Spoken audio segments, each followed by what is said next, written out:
Yeah, translation and purport for text 20 by Srila Prabhupada Ki Jai. This king, being uniquely powerful and heroic, will have no competitors. He will travel around the globe on his virtuous chariot, holding his invincible bow in his hand and appearing exactly like the sun, which rotates in its own orbit from the south. Purport.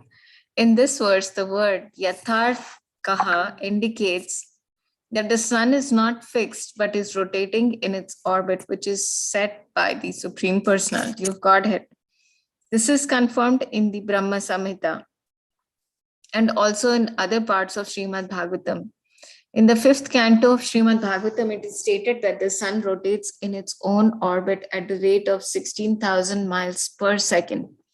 Similarly, Brahma Samhita states, Yasyagna Brahmita Brahmati Sambhrita Kala Chakro. The sun rotates in its own orbit according to the order of the Supreme Personality of Godhead. The conclusion is that the sun is not fixed in one place.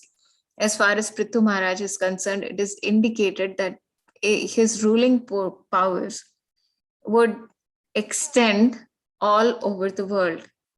The Himalaya mountains from which the sunrise is first seen is called Udayachala or Udayadri. It is herein indicated that Prithu Maharaj's reign over the world would cover even the Himalaya mountains and extend to the borders of all oceans and seas. In other words, his reign would cover the entire planet. Another significant word in this verse is Naradeva. As described in previous verses, the qualified king, be he King Prithu or any other king who rules over the state as an ideal king, should be understood to be God in human form. According to Vedic culture, the king is honored as the Supreme Personality of Godhead because he represents Narayan, one who gives protection to the citizens. He is therefore Natha or the proprietor. Even Sanatan Goswami gave respect to Nawab Hussain Shah as Naradeva, although the Nawab was Mohammedan. A king or governmental head must therefore be so competent to rule over the state that the citizens will worship him as God in human form. That is the perfectional stage for the head of any government or state. So we'll be discussing these two verses. In text 19, there is glorification of King Prithu as the master of the three worlds, which is very true. Because he's not just the ordinary king, a ruler of a certain planet. He is the Supreme Personality of Godhead himself. He's an incarnation of the Supreme Lord known as Shaktavesha Avatar. And he's a liberated soul and he's completely learned. And he is able to see all material varieties as meaningless because their basic principle is science.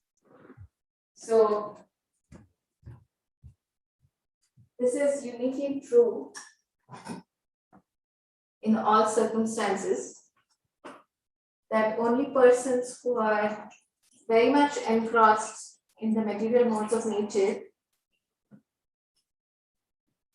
they feel the necessity to identify with those particular modes, and they also react to those particular modes again and again.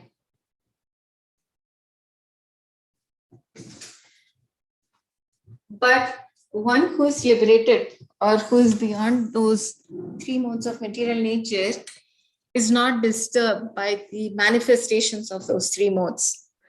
I was listening to, actually I read a quote by Radha Govind Maharaj where he was sharing that when a child is spinning, the father picks up the child and spins him around, and the child finds it that, it's a lot of fun. He just spins around. And then he starts to feel as if the world is spinning around him because he himself is spinning around. So when we are very much engrossed in the three modes of material nature, we feel as if the whole world is spinning around, but in reality, it is not. So only a liberated person who is above the three modes of material nature can see that, everything is in place, everything is being carried out by the sanction of the Supreme Lord, and he is able to distinguish reality from illusion. So, but here in this case, he is not just a liberated soul, he is particularly empowered by the Supreme Personality of Godhead. He has descended as the Shaktavesha avatar, and he is completely learned. So he does not invest in the variegatedness of the material modes. He's beyond the modes, basically. That is the essence of what is being conveyed. And he is Sakshat Bhagavan, he's the Supreme Personality of Godhead, and he's able to display all six opulences in full. So that is the greatness of Prithu Maharaj. So, and Prabhupada is again distinguishing between liberated souls and conditioned souls by calling them as Nitya Baddha and Nitya Mukta. And Kuthastha means without change. So those who are Nitya Mukta living entities, they have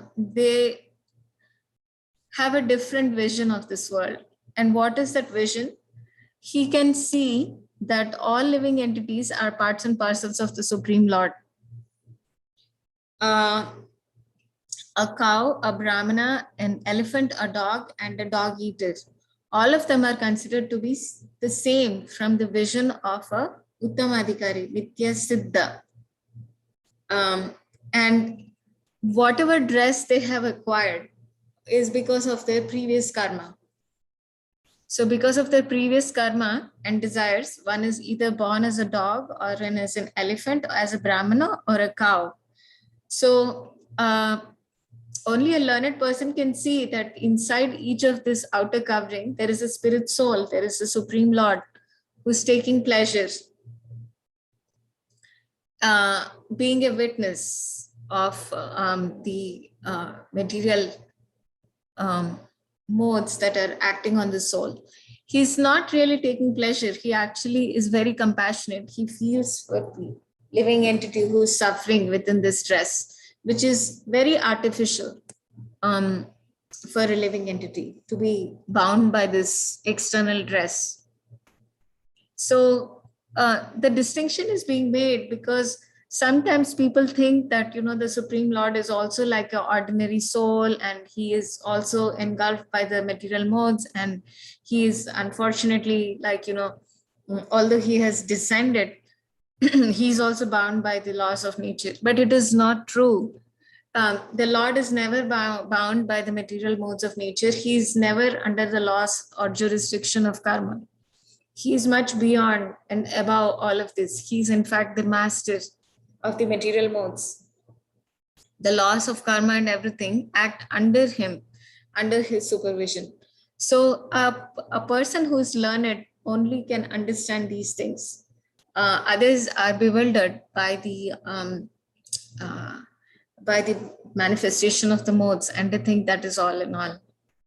So that is the distinction.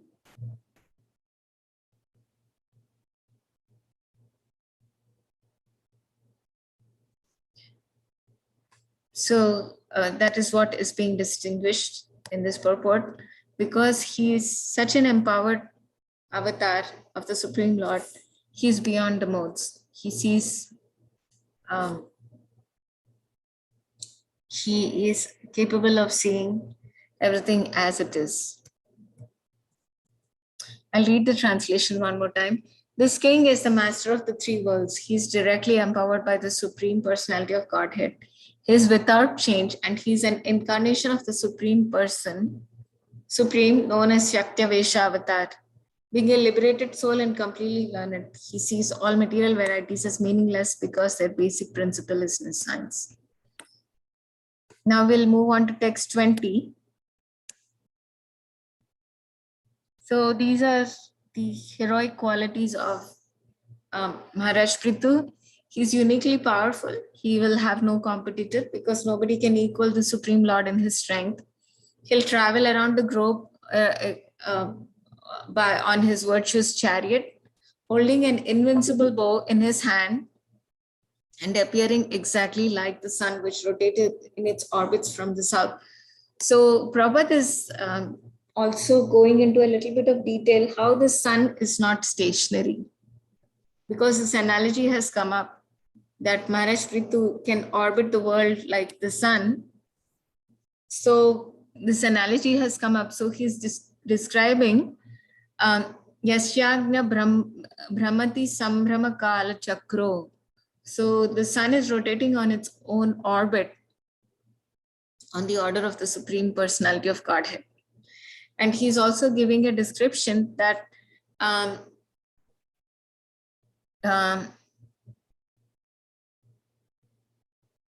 that in contrast to popular understanding, which sometimes is held as a opinion by many people, that the sun is stationary. The sun is actually not stationary. It is rotating at a speed of 16,000 miles per second. That's quite a velocity. So it's rotating on its own orbit at that speed. And Maharaj Prithu, he will be like the sun who is rotating in its orbit. That means he will travel around the world to govern, reign over the world in a proper way. And yeah, and then he also describes about the importance or significance of Naradeva, the word Naradeva. Naradeva is a qualified king who is capable of giving shelter to his citizens. Because he's so capable of protecting his citizens, he's considered to be a representative of the Supreme Personality of Godhead. So actually the position of a ruler is very significant because he is capable of giving protection to the citizens. Unfortunately, what we see around us, the rulers are incapable of giving protection to their citizens. But this is not how things should be. The rulers should be completely capable of giving protection to the citizens on all levels, at the material level, at the emotional level, as well as the spiritual level. The citizens should feel protected, happy, cared for, and provided for in all circumstances. And the prime most duty of the government is to see that the citizens feel peaceful and happy, to maintain peace. And the government is unfortunately unable to provide these basic necessities to the citizens in Kali Yuga under their rule, because the government is not qualified in Kali Yuga. But in spite of that, this is a position that is representing the Supreme Personality of Godhead. And even Sanatan Goswami gave respect to Nawab Hussain Shah. Although he was a Mohammedan, he was given all respect and shown all respect by Sanatan Goswami. As the government or the king should be shown all respect and worship because he's a representative of God in human form.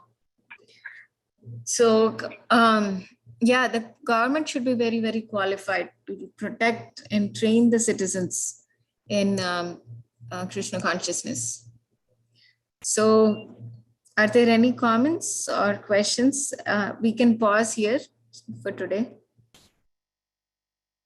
Is this Ruchi Mataji and Linda Mataji who have joined?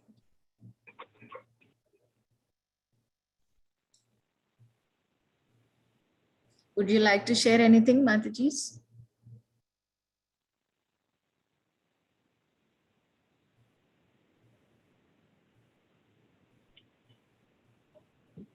No. It's very good from you, Linda Mataji. I'm sorry, my battery is very low on.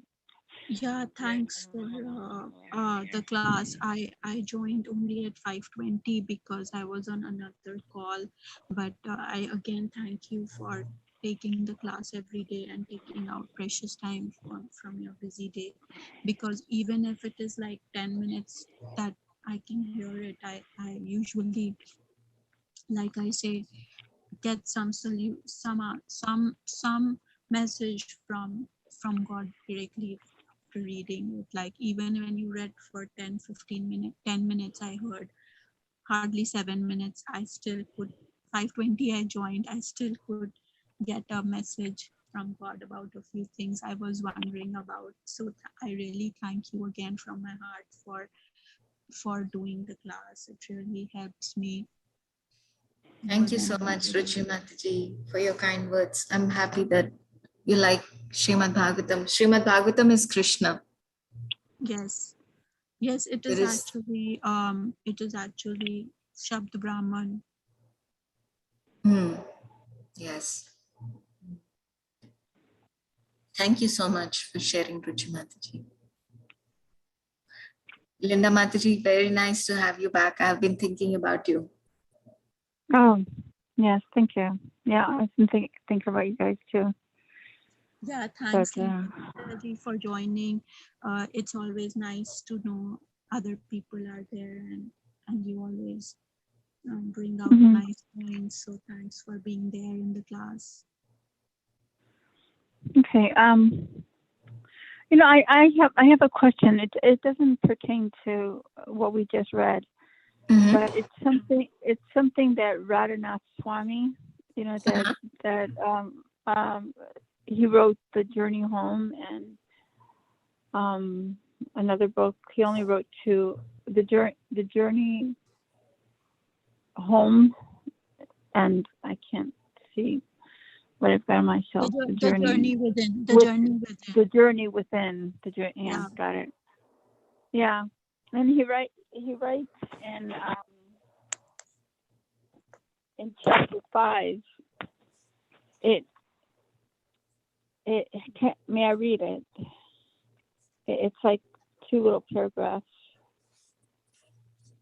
It says, God is unlimited and independent. To say he cannot appear in the deity form is to limit him. The Vedas also condemn idol worship. Historically, there were traditions in both East and West where people concocted forms and worshiped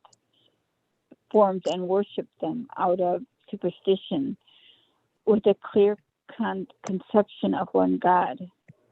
Quite often, they had selfish or evil motives. This is a type of idolatry that has been condemned throughout the ages, such as in the Bible and the Quran. It was common among non-believers. Excuse me. But this is not the type of deity worship approved by the Vedas. Legitimate deity worship, according to the Vedas, is a science in which the Lord is called with devotional rites to appear in designated forms. In these forms, he accepts our devotional offerings and love for the purpose of purifying the worshiper's body and mind and words by fixing us in the remembrance of the Lord. The aim is to please the Lord through surrender and love. Can you tell me how Prabhupada,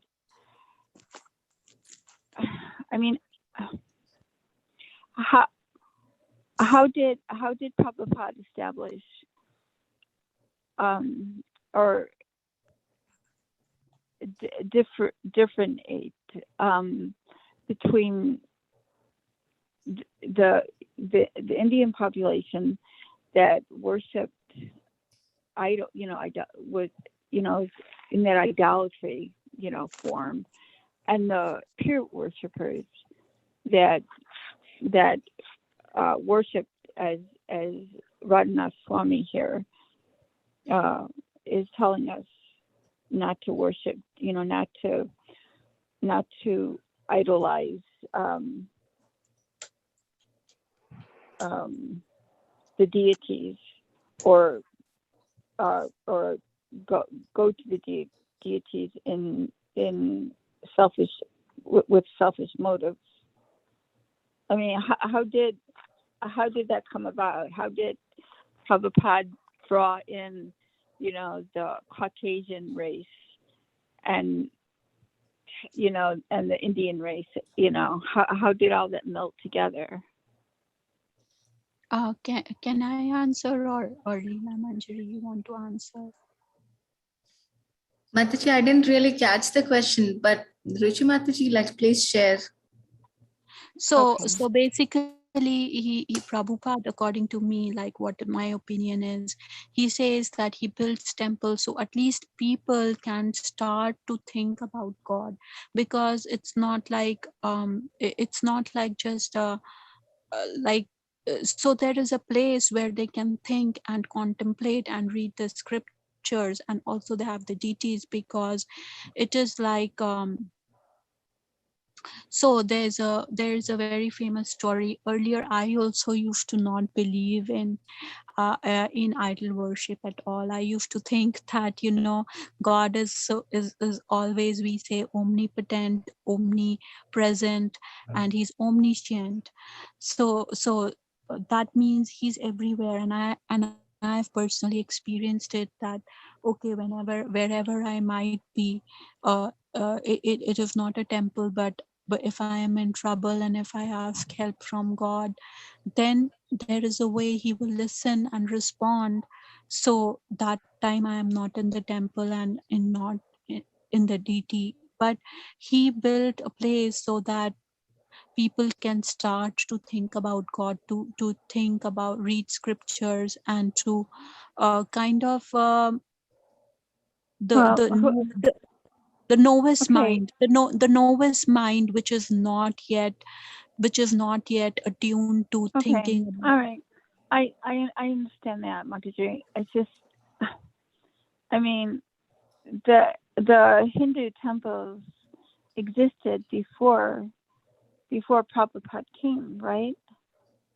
Yeah, so Or that is did what I was Prabhupada trying to get. open? That's what I was trying to get at, is like once Vivekanand was asked that why do we worship the idols, and he said that yeah, I don't agree to that too, but let's say you have a picture of your grandfather, and he said the king said, I don't believe in idol worship. He said, okay, but do you respect and love your grandfather or your father? He said, Mm. yeah, definitely I do. And so he said that, okay, here's a picture of your father or your grandfather. Now you try to spit at him every day. He said, no, I can't, because when I see him I think of him, right? So similarly, Yeah. that is the reason that when you make make the deities, it's actually like you are putting God like in front of you and trying to worship him. Well, So it's a how? it's a Um, it's a so representation of that God. Ruchi yeah. Mataji, Oh, right, maybe you right. should listen to I Linda under, I Mataji's under, question I under, properly. I understand that. I understand that what Prabhupada's aim was, but how? I mean, how did the Indian population come to the temple and be taught what Prabhupada was that he taught, and did they accept it, and are they still accepting it, or are they still going back to their old ways, which may be idol worship and impure motives in the temples.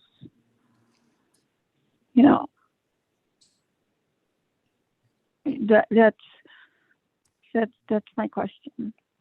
I mean, It basically depends. I think it basically depends on the family that person's or the environment a person is living in. mhm, Because mhm, whatever environment a person lives in, the person, no matter how hard he tries, he's going to be a part of that environment.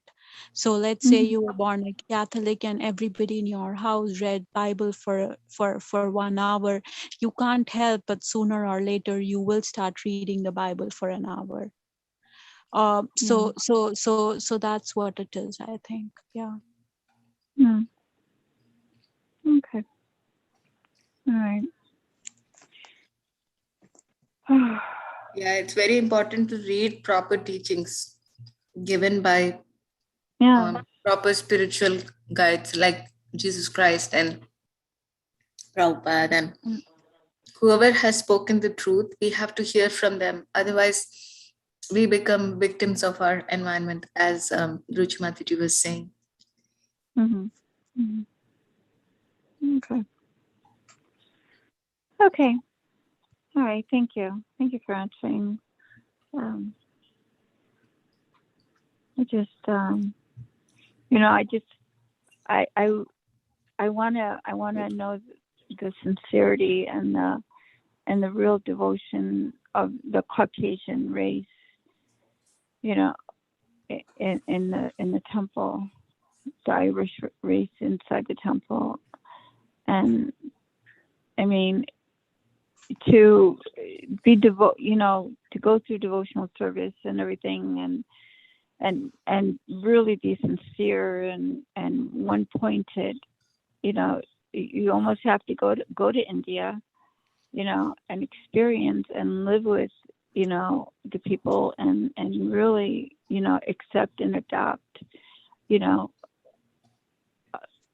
your way of, of living, of believing, of thinking, and I'm just not so convinced. I don't anymore for some reason.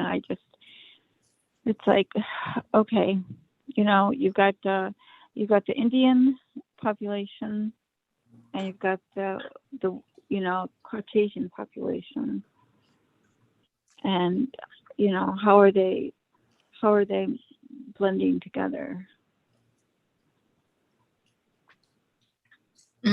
That's a big topic, Mataji. Yeah. Actually, maybe we can save it for like next time we talk. Mm. Yeah. Yeah. Sure. Yeah. Yeah, I have to go because I have to shower and be at the temple before 6 o'clock. So, yeah, and it's All a right. big All topic, so right. we want to do Yeah. justice to it. Yeah. Okay. All right. Well, you take care, and we'll talk to you again soon. Thank you so much, Mataji, for your thoughtful questions. Sure. And thank you, Ruchi Mataji, for your sharing.